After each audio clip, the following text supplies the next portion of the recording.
Welcome to Mission Driven Monday. I'm Chantel Adams, and I'm here with my friend Steen Jones. Hi, Steen. Steen and I have known each other for about 10 or 11 years. We were just talking before I hit the record button, and she was a baby. She was in her early to mid 20s when we met, and we were talking about all the things that she's done since then.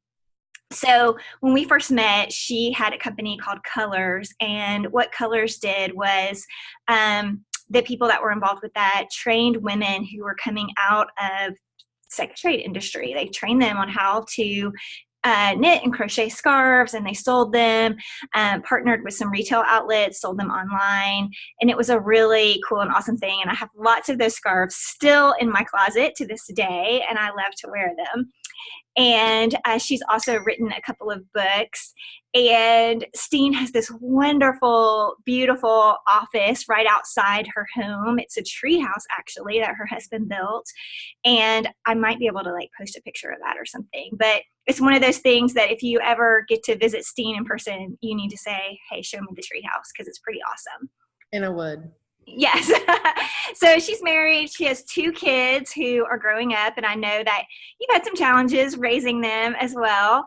But you're entering kind of a little bit of a new season, about to start a new little part-time job, and you're still writing, and you just got back from an amazing trip to Italy. Oh, I know. It makes us all swoon with jealousy. But anyway, I'm so excited to talk to you today, so thank you for being here. Oh my gosh, thanks for having me. I'm very excited to be here. Good. Well, we always start off the same way. And what I love about these interviews is that we get to sort of talk about people's past, their present, and their future. And so this first question sort of touches on our past. And really what I want to know from you today is I want you to tell me about something that you're really proud of, something that you did. You didn't think you could do it, but by God's grace, you were able to. Okay, so besides the whole, should I go serious or superficial here? You can do whatever you want. Okay.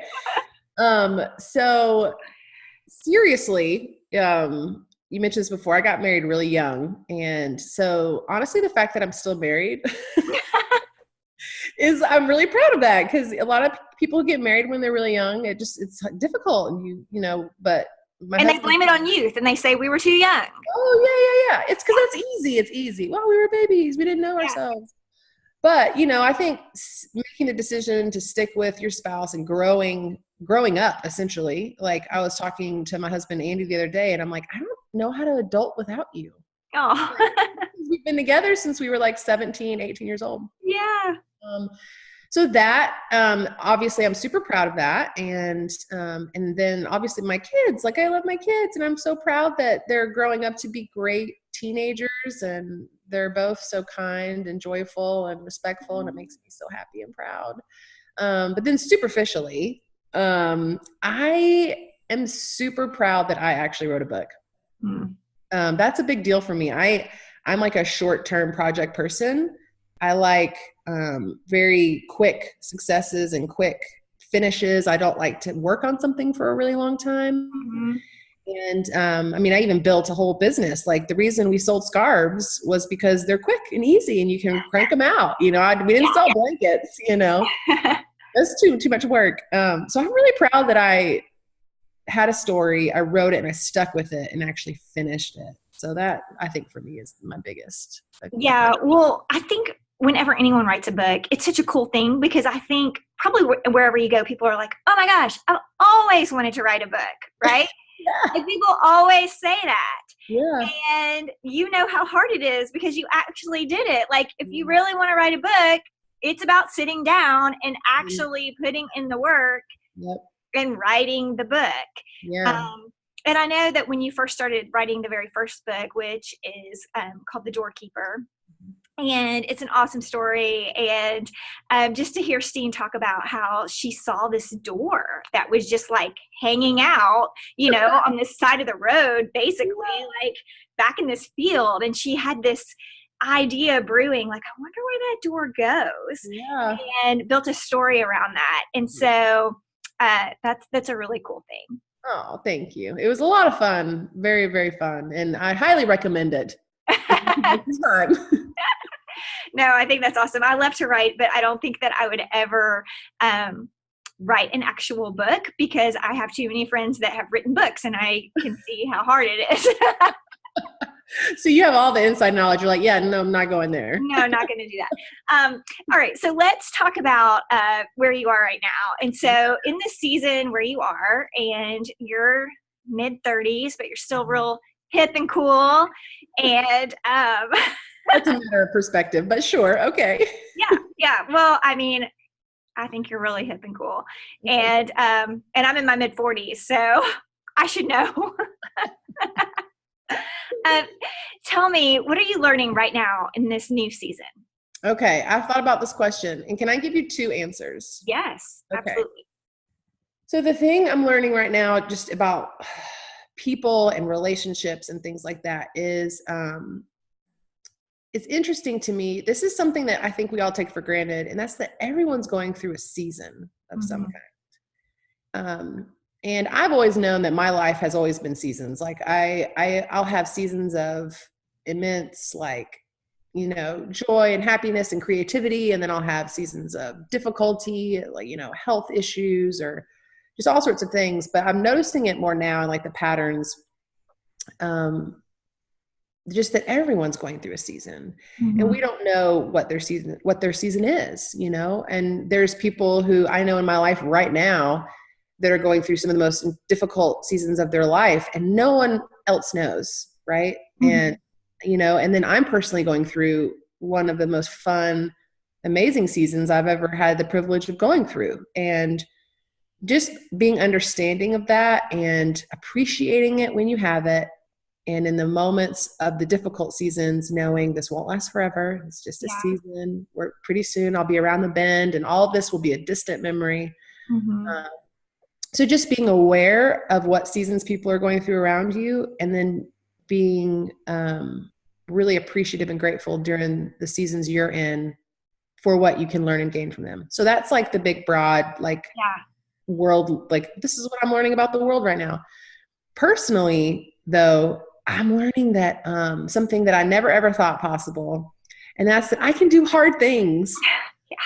Like, I don't think I really understood that I could do hard things and like pushing myself. I've never been a person who would consciously step out of my comfort zone. You know, from the outside, I look like a risk taker and I look like someone who likes to push the boundaries. But inside, I'm like, no, I like to follow the rules. I like to have a plan.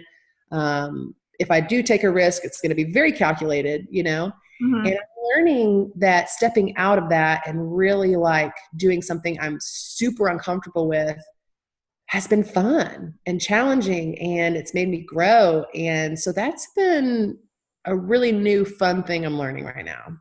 It's interesting that you said both of those things, because they're two topics that I think a lot about as well. I know whenever I'm going through something hard, I always I don't know if I think about it in the terms that you did, like this is a season, but I always have thought like, okay, this is temporary. I can get through it because I know it's temporary. You know, it's not for forever. It's temporary. I think sometimes especially when we're younger, like teenagers, you can't see into the future. Everything seems like forever. And then as you get older, and there's this saying, it's like, you know, the closer you get to the end of the roll of toilet paper, the faster it goes, you know? And that's great saying.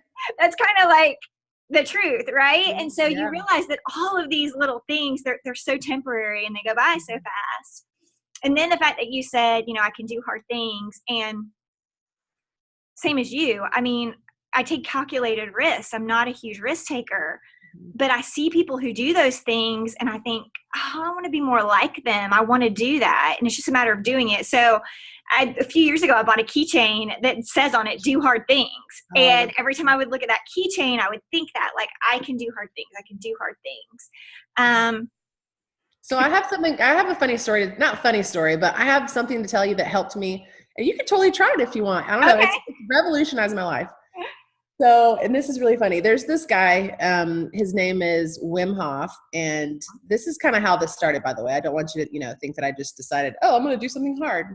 And he is basically, he's called the Iceman. And he's this guy who lives, I think I said Denmark. And he he's broken all sorts of records. He can basically submerge his body in ice for like hours at a time, and his core body temperature does not drop. Stuff like that. He does crazy things that are insane.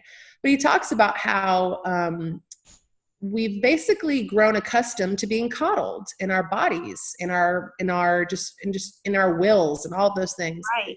And he talks about cold exposure as a way of waking yourself up, and how we were made to be able to handle the cold. Now, Chantel, I think you've known me long enough to know I hate the cold. I hate cold water, being cold, the whole thing. Yeah.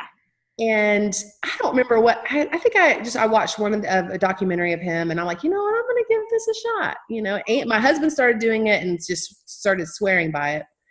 And so one day I gathered up the courage and I got in a bath that the water was like 60 degrees.